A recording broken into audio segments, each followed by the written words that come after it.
Media మిత్రులకు స్వాగతం. ఈరోజు 4th ఫిబ్రవరి 2025 అసెంబ్లీలో ప్రభుత్వం ఆగమేఘాల మీద సబ్మిట్ చేసిన కులగణన సర్వే, ఇంటింటి సర్వే అన్నారు వాళ్ళు. కులగణన సర్వే ఫలితాలను పరిశీలించిన తర్వాత, అసెంబ్లీ డిబేట్ చూసిన తర్వాత, అటు రూలింగ్ పార్టీ ప్రభుత్వం, ఇటు అపోజిషన్ పార్టీస్ అసెంబ్లీలో వాళ్ళ పర్ఫార్మెన్స్ చూసిన తర్వాత మాకు అనిపించింది ఏంటంటే, తెలంగాణలో రాజకీయ వ్యవస్థ చాలా భయంకరమైన పరిస్థితిలో ఉన్నట్టు మాకు అనిపిస్తుంది. ఎందుకంటే రేవంత్ రెడ్డి గవర్నమెంట్ సమగ్ర కులగణన జరిపే విషయంలో పూర్తిగా ఫెయిల్ అయిపోయింది. అపోజిషన్ పార్టీసు అందులో జరిగిన లోపాలను ఎత్తి చూపటంలో పూర్తిగా ఫెయిల్ అయిపోయాయి. బీఆర్ఎస్, బీజేపీ రెండు పార్టీలు కూడా అసెంబ్లీలో వాళ్ళ పర్ఫార్మెన్స్ చూస్తే అవి పూర్తిగా ఫెయిల్ అయ్యాయి. అదేవిధంగా రేవంత్ రెడ్డి ప్రభుత్వం కూడా వాళ్ళ ప్రజెంటేషన్ చూసినట్లయితే అది కూడా డిఫైన్ చేసుకోలేక పూర్తిగా ఫెయిల్ అయినట్టు మనకి చాలా స్పష్టంగా తెలుస్తుంది. అంటే ప్రభుత్వం నడిచే తీరుకు ఈ అసెంబ్లీ సమావేశం అద్దం పడుతుంది. కాబట్టి మేము దానిపైన విశ్లేషించడానికి ప్రభుత్వం సబ్మిట్ చేసిన ఈ 6 పేజీల రిపోర్టు బేసిస్ చేసుకొని మేము ఈరోజు ఈ సమావేశాన్ని విశ్లేషించదలుచుకున్నాం. ప్రధానంగా ఈ 6 పేజీల నోట్లో దాదాపు 4 పేజీలు వాళ్ళు అడాప్ట్ చేసిన మెథడ్స్ గురించి, డేట్స్ గురించి, క్యాబినెట్ సమావేశం అసెంబ్లీలో అంతకుముందు రెజల్యూషన్ పాస్ చేసిన దగ్గర నుంచి ఆ తర్వాత అనేక స్టేజీల్లో ఏం చేశారు అన్నది చెప్పటం జరిగింది. వాస్తవానికి ఆ 4 పేజీల్లో కూడా అనేక అబద్ధాలు చోటు చేసుకున్నాయి. వాస్తవాలు లేదు. సాధ్యమైనంత వరకు వాస్తవాలను కప్పిపుచ్చటానికి వాళ్ళు ప్రయత్నం చేసినట్టు మనకు అనిపిస్తుంది. మిగతా 2 పేజీల్లో కేవలం వాళ్ళు పాపులేషన్ డేటా మాత్రమే ఇవ్వటానికి ప్రయత్నం చేశారు. పాపులేషన్ డేటా స్త్రీలు, పురుషులు కాకుండా బీసీ, ఎస్సీ, ఎస్టీ, మైనారిటీలు, అదేవిధంగా బీసీ ముస్లిమ్స్ అని, ముస్లిం బీసీలని, అదేవిధంగా బీసీలని ప్రత్యేక కేటగిరీలుగా చేసి చూపించడానికి ప్రయత్నం చేసిండ్రు. మతం గురించి వివరాలు కూడా ఇవ్వటం జరిగింది. ఆ తర్వాత ఓసీల గురించి కూడా వివరాలు ఇచ్చారు.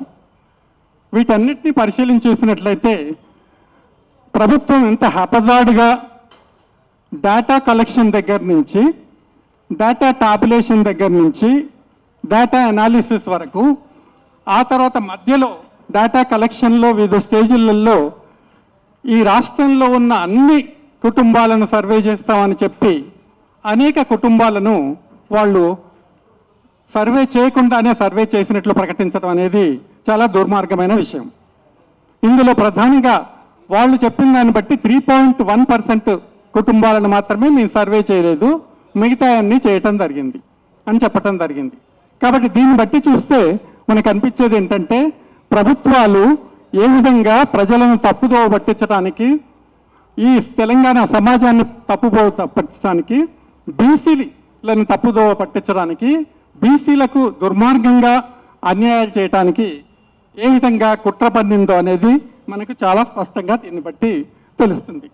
నేను మీకు ఈరోజు మేము మాట్లాడబోయే అనేక అంశాల గురించి ఆల్రెడీ మీ ముందుకు తీసుకురావడానికి ప్రయత్నం చేస్తాం. వాస్తవానికి మేము చాలా రోజుల నుంచి December 23 నుంచి మేము ప్రభుత్వం పెట్టబడ్డాం కాస్ట్ సెన్సస్ చేయాలని. ఈ కమిటీ ఆన్ కాస్ట్ సెన్సస్ తరఫున మేము ప్రభుత్వానికి ఒక నివేదిక అందజేశాం. ఆ నివేదికలో ఈ కాస్ట్ సెన్సస్ ఏ విధంగా చేస్తే ఈ దేశంలో బీసీ సమాజానికి న్యాయం కలుగుతుంది, ఒక శాస్త్రీయమైన పద్ధతిలో కనుక సర్వే చేసినట్లయితే ఈ రాష్ట్రంలో ఉన్న మొత్తం ప్రజల యొక్క సామాజిక, ఆర్థిక, ఉపాధి, అదేవిధంగా అభివృద్ధి సంబంధించిన పూర్తి డేటా కుల గణాంకాలతో సహా లభించే అవకాశం ఉందని మేము ఈ రిపోర్ట్ తయారు చేసి ఇచ్చాం. ఈ రిపోర్టు చీఫ్ మినిస్టర్కు స్వయంగా అందజేయటం కూడా జరిగింది.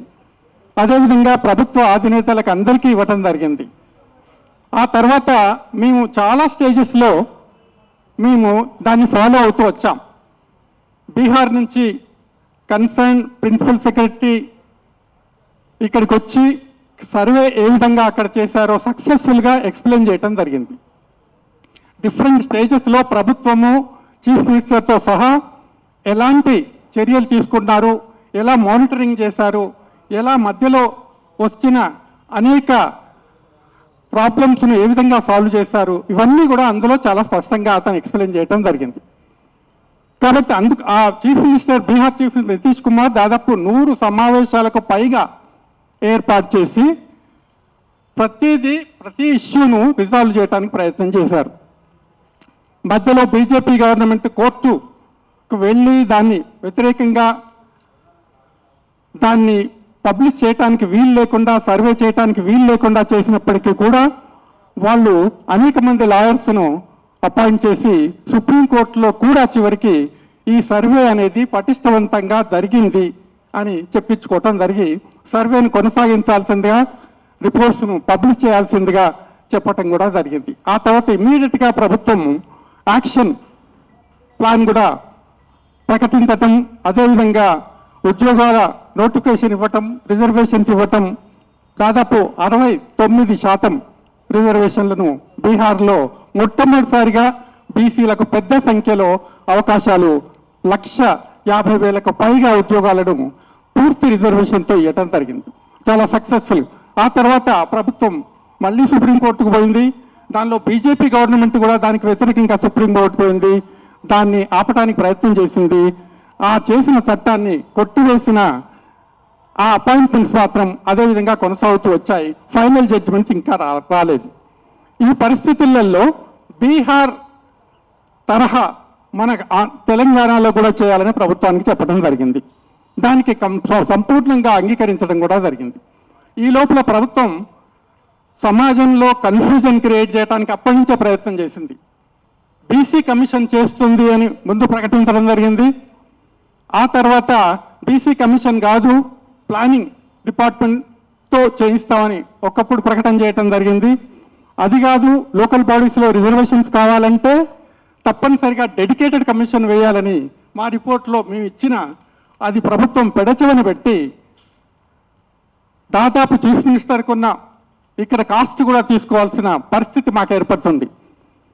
Reddy advocate journals, Reddy advisers పూర్తిగా ఈ బీసీ సెన్సెస్ను స్కటిల్ చేయడానికి వాళ్ళు అన్ని దుర్మార్గమైన సలహాలు చీఫ్ మినిస్టర్కి ఇవ్వటం, చీఫ్ మినిస్టర్ కూడా దుర్మార్గంగా వ్యవహరించడం జరిగింది.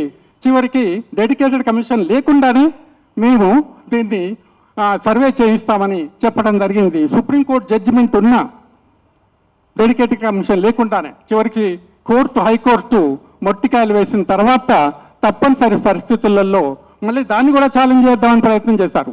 మేము కూడా దానికి వ్యతిరేకంగా మళ్ళీ ప్రభుత్వానికి రిప్రజెంట్ చేస్తే చివరికి అల్టిమేట్గా ఇంకా లాభం లేదని డెడికేటెడ్ కమిషన్ కూడా వేసింది. ఈ డ్రామా అనేది గవర్నమెంట్ ఇంకా కంటిన్యూ చేస్తూ వచ్చింది. ఇప్పుడు మొన్న అసెంబ్లీ సమావేశంలో చూస్తే అసలు డెడికేటెడ్ కమిషన్ రిపోర్ట్ సబ్మిట్ చేస్తుందా చేయదా, ఏ స్టేజ్లో ఉందనే చీఫ్ మినిస్టర్ అసెంబ్లీలో ప్రకటించలేదు. డెడికేటెడ్ కమిషన్ లేకుండా బీసీ రిజర్వేషన్స్ స్థానిక సంస్థలలో నిర్ణయించడం సాధ్యం కాదు. కానీ ప్రభుత్వం ఏం చేసింది, ఇంకా అయిపోయింది, ఇక్కడికే క్లోజ్ అయిపోయింది, రిపోర్ట్ వచ్చింది, రిజర్వేషన్ 42% ఇస్తాము, అది మేము కాంగ్రెస్ పార్టీ తరఫున 42% బీసీలకు అలాట్ చేస్తాము టికెట్స్ అని ప్రకటించడం జరిగింది. చాలా సిగ్గు లేకుండా ప్రకటించడం జరిగింది. ఎందుకంటే ఇంత పెద్ద సర్వే చేసి సర్వేను మూలకు పెట్టి డెడికేటెడ్ కమిషన్ రిపోర్ట్ సబ్మిట్ చేయకుండానే మేము టికెట్లు ఇస్తామని అంతకుముందు సంవత్సరం కింద ప్రభుత్వం అధికారంలోకి రాగానే ఇంటర్నల్ సర్క్యూట్లో ఏదైతే చెప్పారో అదే ఇప్పుడు అఫీషియల్గా ప్రకటించడం జరిగింది. మరి ఏ లక్ష్యంతో ఈ సర్వేను అసెంబ్లీలో ప్రవేశపెట్టిందనేది అపోజిషన్ పార్టీసు ఎఫెక్టివ్గా దాన్ని ట్యాకిల్ చేయడానికి ప్రయత్నం చేయలేదు. వాస్తవానికి ఇందులో ఏమీ లేదు. ఎప్పుడైనా ప్రభుత్వం సర్వే చేస్తే మొత్తం రిపోర్ట్స్ను అసెంబ్లీలో సబ్మిట్ చేయాల్సిన అవసరం ఉంటుంది. ఒకవేళ రిపోర్ట్స్ తయారు కాకపోతే ఎప్పుడైతే రిపోర్ట్స్ తయారైనాయో అప్పుడే అసెంబ్లీ సమావేశం పెట్టాలి.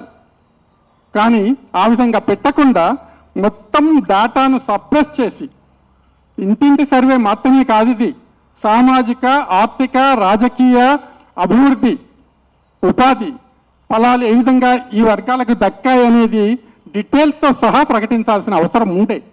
కానీ ప్రభుత్వం వాటిని తిట్టి సప్రెస్ చేసింది. ఎప్పుడు సబ్మిట్ చేస్తున్నారని అసెంబ్లీలో అక్బరుద్దీన్ రేజ్ చేసినప్పుడు అది కాన్ఫిడెన్షియల్ మ్యాటర్ అని మళ్ళీ సిగ్గు లేకుండా మాట్లాడటం జరిగింది. కాన్ఫిడెన్షియల్ మ్యాటర్ ఎట్లయితుంది? ఇండివిజువల్ డీటెయిల్స్ ఇవ్వట్లే కదా, వాళ్ళు మొత్తం కన్సాలిడేటెడ్ టాబులేషన్ చేసి ఇస్తున్నారు కదా. దానికి అపోజిషన్ పార్టీస్ సపోర్ట్ చేయకుండా ఊరుకున్నాయి. అంటే మొత్తం అగ్రకుల నాయకత్వంలో ఉన్న అపోజిషన్ పార్టీసు, అదేవిధంగా రూలింగ్ పార్టీ ఈ రాష్ట్రంలోని బీసీలకు, మిగతా వర్గాలకు అన్యాయం చేసే ఉద్దేశంతో వాళ్ళు ఇద్దరు ఫెయిల్యూర్ స్టోరీని అల్లటానికి ఈ అసెంబ్లీని వినియోగించుకోవటం అనేది మనం చూస్తూ ఉన్నాం. కాబట్టి దీన్ని మేము ఖండిస్తున్నాం. కాబట్టి ఇప్పుడు తీసుకోవాల్సిన చర్యలు ఏంటి అనే దాన్ని మీ ముందు ఇందులో ప్రవేశపెట్టడానికి మేము ప్రయత్నం చేశాం. ఇప్పుడు ప్రధానంగా 1931లో కాస్ట్ సెన్సస్ లాస్ట్ సెన్సస్ అయిన తర్వాత ఇప్పటి వరకు సెన్సస్ జరగలేదన్న విషయం మనకందరికీ తెలుసు. సమగ్ర కుటుంబ సర్వే జరిగింది, 1911 socio economic caste survey national లెవెల్లో జరిగింది, డేటా ఉంది. ఆ డేటా అనఫిషియల్గా ఆల్రెడీ రిలీజ్ చేయడం కూడా జరిగింది. ఆ డేటాను అయినా తీసుకోవడానికి ప్రయత్నం చేయలేదు. కంపారిటివ్గా ఆ డేటా ఈ డేటా చూసినట్లయితే ఈ మధ్యలో అనేక కమిషన్లు, ఓబీసీ కమిషన్ నేషనల్ లెవెల్లో, బీసీ కమిషన్ రాష్ట్రంలో వాళ్ళు జనాభా ఎంత ఉంది అనేది నిర్ధారించి అఫీషియల్గా ప్రకటించడం జరిగింది. అరౌండ్ 52% ఉంది అని ప్రకటించడం జరిగింది. అదేవిధంగా శ్రీకృష్ణ కమిషన్ కూడా అదే ప్రకటించడం జరిగింది. శ్రీకృష్ణ కమిషన్ 10.3 మాత్రమే ఈ రాష్ట్రంలో అగ్రకులాలు ఉన్నాయని ప్రకటించడం కూడా జరిగింది. అది కూడా అఫీషియల్ డాక్యుమెంటే. ఆ తర్వాత అనేక లేబర్ సర్వే జరిగింది, United district educational statistics information survey every 10 ఇయర్స్కి ఒకసారి జరుగుతూనే ఉంది. ఫ్యామిలీ ప్లానింగ్ హెల్త్ సర్వే జరిగింది, ఎవ్రీ 5 ఇయర్స్కి ఒకసారి జరుగుతూనే ఉంది. పావర్టీ ఫిగర్స్ మనకు లభిస్తూనే ఉన్నాయి, అందులో కూడా డేటా వస్తూనే ఉంది.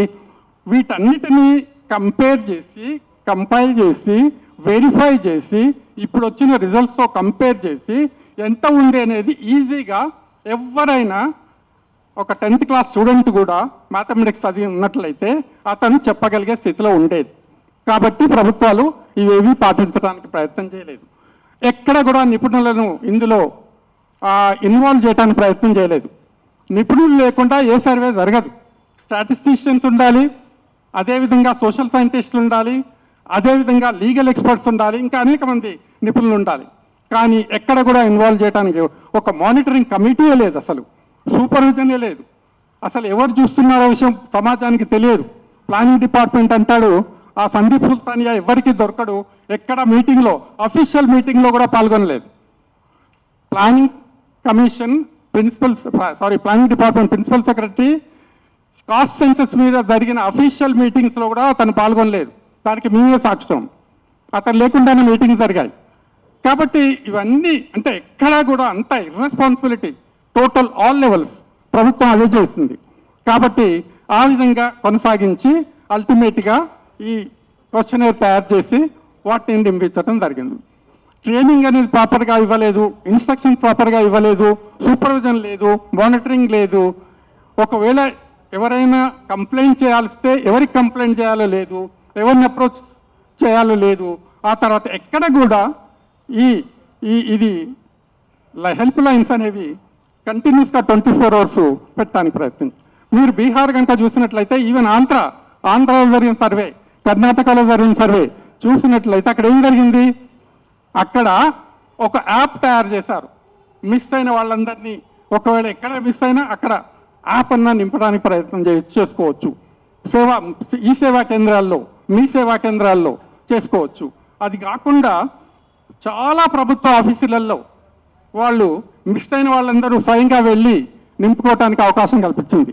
మళ్ళీ ఫోన్లు చేసి ఆ ఓనర్స్ను కాంటాక్ట్ చేయడం జరిగింది. ఇక్కడ ప్రధానంగా తెలంగాణలో జరిగిన ఇంకొక వాళ్ళు చేసిన దుర్మార్గం ఏంటంటే, ఇండ్లు లేని వాళ్ళు అనేక మంది తెలంగాణలో ఉన్నారు. రోడ్ల పక్కన జీవించేవారు, చెట్ల కింద జీవించేవారు, ప్లాట్ఫామ్స్ పైన జీవించేవారు, ఇంకా అనేకులు తెలంగాణ వాళ్ళు కూడా ఉన్నారు. కన్స్ట్రక్షన్ సైట్లో వేలాది మంది పనిచేసే వాళ్ళు కూడా ఉన్నారు.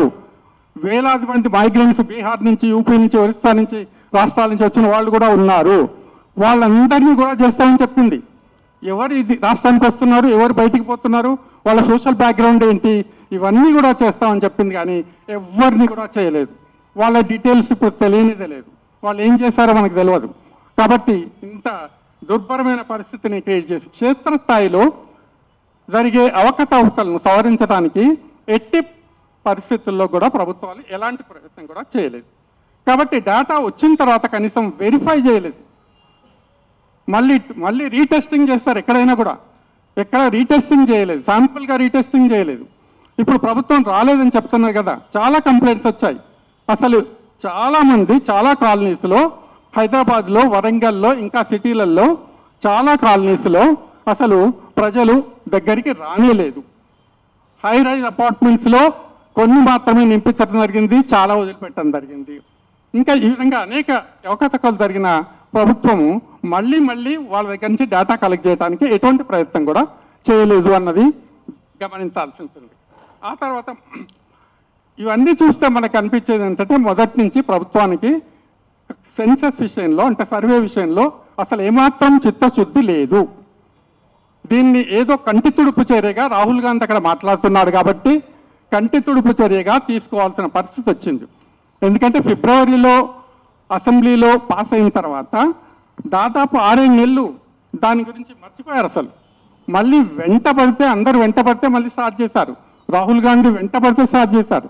కాబట్టి ఇటువంటి దుర్మార్గమైన పరిస్థితిని ఈ ప్రభుత్వం ప్రజలను మభ్యపెట్టడానికి ప్రయత్నం చేసింది. దీన్ని తీవ్రంగా మేము ఖండిస్తున్నాం. ఫైనల్గా డెడికేటెడ్ కమిషన్ పొజిషన్ ఏంటో మనకు తెలియదు. వాళ్ళు డేటా ఎట్లా కలెక్ట్ చేసిందో తెలియదు. లోకల్ బాడీస్లో రిజర్వేషన్ నిర్ధారణ చేయాలంటే ఈ తెలంగాణలో బీసీలో ఒక పొలిటికల్ బ్యాక్వర్డ్నెస్ ఏ స్థాయిలో ఉంది అనేది నిర్ధారించాలి. గ్రామాలలో, మండల్లో, జిల్లా పరిషత్లో, అదేవిధంగా పట్టణాలలో, వార్డుల దగ్గర నుంచి ఏ స్థాయిలో ఏ కులాల వారు ఏ స్థాయిలో ఉన్నారనేది ఎస్టాబ్లిష్ చేయాలి. చేసిన తర్వాత ఆ పొలిటికల్ బ్యాక్వర్డ్నెస్ ఎక్స్టెంట్ ఎస్టాబ్లిష్ చేసి ఆ తర్వాత వాళ్ళు నిర్ధారించాల్సి ఉంటుంది ఎంత పర్సంటేజ్ ఆఫ్ రిజర్వేషన్ ఇవ్వడానికి అవకాశం ఉంది. అయితే కోర్టు తీర్పు ప్రకారం 50% కన్నా మించకూడదని ఒక రైడర్ ఆల్రెడీ ఉంది. కానీ 50% మించకుండా ఉండటానికి ప్రభుత్వాలు దాన్ని ఎదుర్కోవటానికి ఎలాంటి ప్రయత్నాలు తీసుకోవాలి అన్న దాంట్లో ఇంతవరకు ఏమీ ఆలోచించలేదు. అయితే మేము వ్యక్తిగతంగానే కాకుండా ఒక ఆర్గనైజేషన్గా లీగల్ ఎక్స్పర్ట్స్తో, ఈశ్వరయ్య గౌడ్ గారితో కూర్చొని అసలు వాస్తవానికి ఈవెన్ సర్వే చేసేటప్పుడే ఒక చట్టం చేయమన్నాం. అప్పుడే డ్రాఫ్ట్ చట్టం ఇచ్చాం ప్రభుత్వానికి. చట్టం ద్వారా సర్వే చేసినట్లయితే అథెంటిక్గా ఉంటుంది, ఎవరు క్వశ్చన్ చేయడానికి వీలుండదు. చట్టం ద్వారా సర్వే చేస్తే రిఫ్యూజ్ చేయడానికి కూడా వీలుండదు. రాష్ట్ర ప్రభుత్వానికి ఆ అధికారాలు ఉన్నాయి. కమిషన్ ఆఫ్ ఎంక్వైరీ యాక్ట్ ఉంది. ఆ అధికారాలు వినియోగించుకొని మొత్తం సమాజాన్ని ఒక డేటా కలెక్ట్ చేయడానికి అవకాశం ఉంది. కానీ ఆ యొక్క ఎంక్వైరీ కమిషన్ యాక్ట్ కూడా ప్రభుత్వము దీంట్లో ఉపయోగించుకోవడానికి ప్రయత్నం చేయలేదు. పోనీ ఒక ఇండిపెండెంట్ కమిషన్ వేసి చేయమని చెప్పినా దాన్ని కూడా వినియోగించడానికి ప్రయత్నం చేయలేదు. అప్పుడు ఒక చట్టం కనుక చేసినట్లయితే తప్పనిసరిగా శాస్త్రీయంగా చేసే అవకాశం ఉండేది. ఒక చట్టం చేసినప్పుడు ఒక ఇండిపెండెంట్ అథారిటీతో ఈ సర్వే చేయించినట్లయితే శాస్త్రీయంగా వచ్చే అవకాశం ఉండేది. కానీ ఇప్పుడు జరిగింది ఏంటి, మినిస్టర్స్ అక్కడ డిఫెండ్ చేస్తారు అసెంబ్లీలో. ఏంటంటే మొత్తం 1,00,000 మంది మా ప్రభుత్వ అధికారులు అందరూ పాల్గొన్నారని. మరి ప్రభుత్వం చేయబోతే ఎవరు చేస్తారు? ఇండిపెండెంట్ కమిషన్ వేసినా ప్రభుత్వ అధికారులే చేయాలి. అది చాలా నిస్సిగ్గుగా మాట్లాడారు అసలు వాస్తవానికి అందులో. కాబట్టి ఇండిపెండెంట్ కమిషన్ వేయమని చెప్పాం, అప్పుడే చట్టం చేయమని చెప్పాం. తర్వాత మళ్ళీ ఇప్పుడు కూడా 42% రిజర్వేషన్కు డెడికేటెడ్ కమిషన్ రిపోర్ట్ తీసుకున్న తర్వాత ఆ రిపోర్ట్ అసెంబ్లీలో పేష్ చేసి ఈ సర్వే ఆ రిపోర్టు 2 చేసి సమావేశంలో చర్చించిన తర్వాత ఎంత 42% ఎలా సాధించాలి అన్న దానిపైన చట్టబద్ధంగా నిర్ణయం తీసుకోమని మేము దాన్ని చీఫ్ మినిస్టర్కు సబ్మిట్ చేయడం జరిగింది. చీఫ్ మినిస్టర్ దాన్ని పాజిటివ్గా రెస్పాండ్ అయ్యాడు అక్కడ మాత్రం. కానీ ఇక్కడికి వచ్చిన తర్వాత దాని ఒక్క అంశం కూడా అందులో మాట్లాడలేదు. ఆ అసెంబ్లీలో ఈ విషయమే చెప్పలేదు. రిజల్యూషన్ తీసుకుంటామన్నారు, ఆ రిజల్యూషన్ అవసరమే లేదు, చివరికి తీసుకున్నారో లేదో కూడా తెలియదు, అఫీషియల్గా తీసుకున్నట్టు ప్రకటించడం జరిగింది. ఇప్పుడు వాళ్ళు ఏం చేయబోతున్నారు? వాస్తవానికి 42% కాదు, ఎప్పుడో మురళీధర్ రావు కమిషనే 44%. ఇక్కడ బీసీలకు ఇవ్వాలని అప్పుడే ప్రకటించింది 82లోనే. అప్పుడు చట్టం కూడా అయింది. అప్పుడు ఎన్టీ రామారావు ప్రభుత్వం ఉన్నప్పుడు కోర్టుకు వెళ్ళి దాన్ని కొట్టేసినప్పుడు సుప్రీంకోర్టుకు వెళ్ళటం ప్రభుత్వం జరగలేదు. మొదటి నుంచి ఆంధ్రప్రదేశ్లో కానీ తెలంగాణలో కానీ అన్ని అగ్రకుల ప్రభుత్వాలే, కమ్మలు రెడ్లు మాత్రమే పరిపాలించటం వల్ల వెలమలు వచ్చారు మధ్యలో 10 ఏళ్ళు.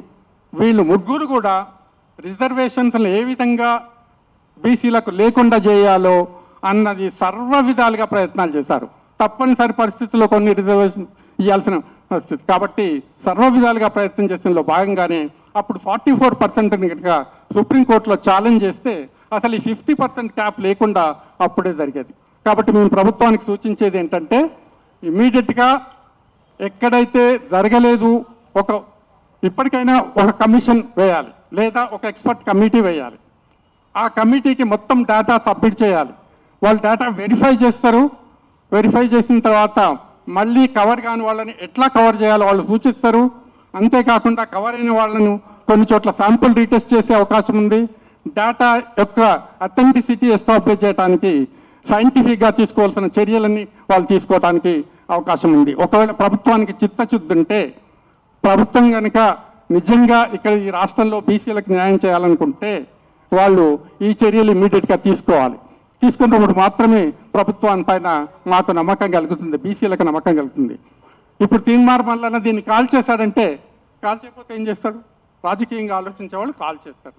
మాలాంటి వాళ్ళు మీటింగ్ సమావేశాలు పెట్టి చైతన్యం చేసి దీనిపైన ఎలాంటి చర్యలు తీసుకుంటే బాగుంటుందో ఆ విధంగా చేస్తారు. ఇప్పుడు బీసీ సమాజం స్తబ్దంగా లేదు. బీసీ సమాజం ప్రభుత్వానికి, అపోజిషన్ పార్టీస్కు తప్పనిసరిగా సమాధానాలు చెప్పే స్థితిలో ఉంది. వీళ్ళు ఆ అగ్రకుల ఆధిపత్య రాజకీయ పార్టీలు అనేవి తెలంగాణలో ఏమి చేయవు. బీజేపీ తెలంగాణ అసెంబ్లీలో ఎందుకు ఫెయిల్ అయిందంటే వాళ్ళు నేషనల్ లెవెల్లో సెన్సస్ చేయడానికి ఇష్టం లేదు. వాళ్ళు దీనికి వ్యతిరేకంగా కోర్టులకు వెళ్ళడం జరిగింది. వాళ్ళు రిజర్వేషన్ వ్యతిరేకులు, వాళ్ళు బీసీ వ్యతిరేకులు.